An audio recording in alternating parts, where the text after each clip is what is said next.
रोटी भात पकाई बनाही माजबे बर्तनवा दहेज देके किनले बानी अतोहर के सजनवा दहेज देके किनले बानी। रोटी भात पकाई बनाही माजबे बर्तनवा दहेज देके किनले बानी अतोहर के सजनवा दहेज देके किनले बानी तोहरा के सजनवा दहेज देके किनले बानी।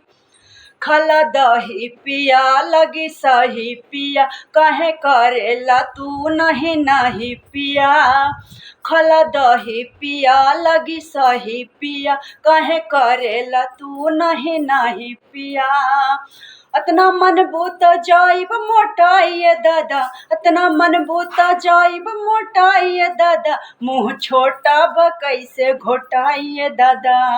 आई हो दादा अरे आई हो दादा त मेहरी मिलल बिया हमारा के गाई हो दादा त दूनौ बेरा तू बना के पिया चाय हो दादा।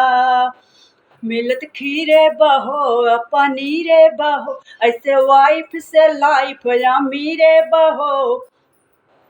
अरे फैशन में ऐसन अली मेहरिया, फैशन में ऐसन अली मेहरिया ओ माय डियर भोलावेला।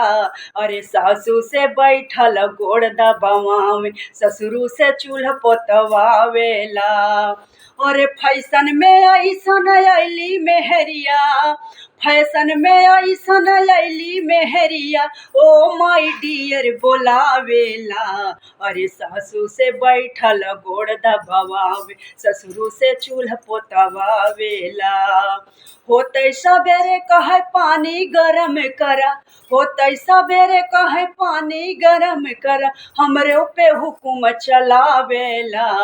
अरे सासू से बैठल गोड़ दबावे ससुरू से चूल्हा पोतवावेली। अरे फैशन में ऐसन अली मेहरिया ओ माय डियर बोलावेले। अरे सासू से बैठल गोड़ दबावे ससुरू से चूल्हा पोतवावेला।